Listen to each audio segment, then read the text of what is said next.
Connor Slevin got an unexpected message on Facebook about 2 years ago. Hey Connor, I hope all has been well. A man in Texas who shares mutual friends reached out with an offer. The attorneys that I do ADA cases with have given me the green light. He encouraged Slevin to help out with a project aimed at making businesses more accessible for people with disabilities. This seemed like an opportunity to do some good. The Facebook message explained that each month, a lawyer would provide Slevin with a list of 2 to 5 businesses in the Portland area. Slevin would have to visit each location, take a couple of photos, and buy some inexpensive item. In exchange, the out-of-state lawyer would pay Slevin $200 per visit. And it definitely was like going out there as an assignment. Slevin had questions about the operation.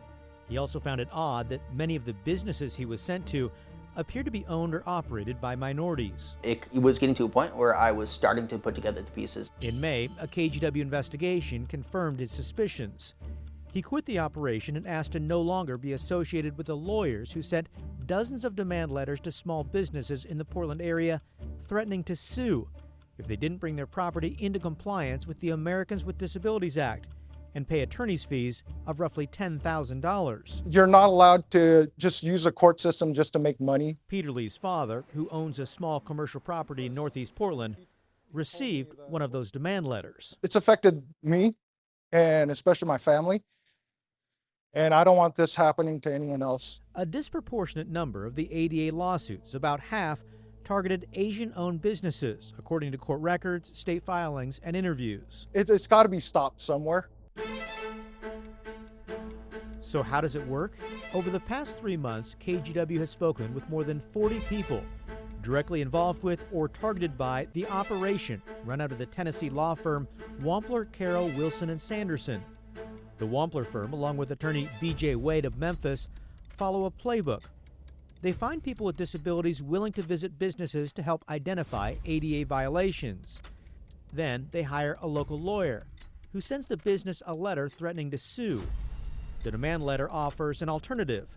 If the property owner pays roughly $10,000 in attorney's fees and brings its property into ADA compliance, the lawyer won't sue the business. We have pursued over 4,000 of these cases across the country, and in 90% of cases, we have been successful, B.J. Wade wrote in a text message to Slevin on June 3rd. If that number is correct, a settlement of $10,000 in 4,000 cases would generate $40 million in attorney's fees. Even if the settlement amounts were less, the attorneys would still pocket millions. Feel like you were used? Oh, big time. Yeah. I mean, it kind of, I feel as though I am a tool in their operation. Justin Burley Beavers lost his legs at 10 months due to meningococcal meningitis. The double amputee uses a skateboard to get around. Was it the law firm in Tennessee that contacted you, or how did you connect with the firm in... I connected with a law firm in Tennessee because they were telling me they needed representatives in Oregon. Beavers estimates he's visited more than 60 locations over the past 2 years. How do they pick which ones to go to? I'll be honest with you, I have no idea. The Wampler Firm uses an online portal where users log in with name and password. Beavers admits most of the locations are not places he's visited before or plans to return to. I'm not going to deny you that I'm making a couple $100s off this stuff, but this is about accessibility.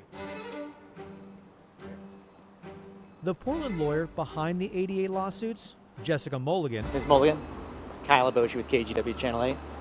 Can we have a quick second with you? has sued dozens of small businesses in Oregon since the fall of 2023. Are these cases about accessibility or about making money? I said, no, I'm not going to talk to you. Mulligan declined to comment, leaving the federal courthouse in downtown Portland after her former client, Connor Slevin, asked a judge to dismiss a pending lawsuit against a Portland property owner and no longer have Mulligan on the case. Slevin is now suing Mulligan for legal malpractice. Did you inform your clients about how this operation is working? Did they have a clear understanding? In 2021, Mulligan had her law license suspended for 120 days after she failed to keep her client informed about the status of a case. The state bar says it's launched a formal investigation into Mulligan over her ADA demand letters and lawsuits.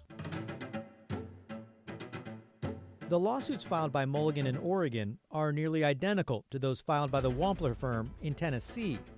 According to court records, attorneys at the Wampler Firm have filed more than 100 federal ADA lawsuits in Tennessee since 2019. It's a business model. It's a shakedown business model. Ken Berger is a Tennessee lawyer defending one of those lawsuits against the Wampler Firm. I was interested to hear from you because I had no idea that they were doing any work outside of Tennessee. In January, Chief U.S. District Judge Waverly Crenshaw Jr. of the Middle District of Tennessee warned a lawyer from the Wampler Firm to proceed with caution, writing, "This conduct raises serious ethical issues." Courts across the country have condemned this shakedown-like behavior. KGW has been seeking comment from the Wampler Firm by phone and email since June. The lawyers have not responded. In addition to the cases in Tennessee, KGW's review of federal court records identified lawsuits in several other states matching the Wampler Firm's template.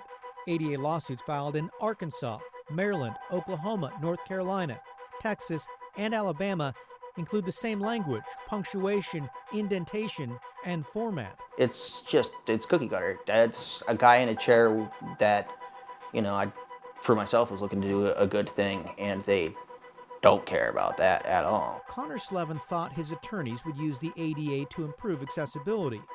Instead, he finds himself trying to untangle the legal mess they helped create. It's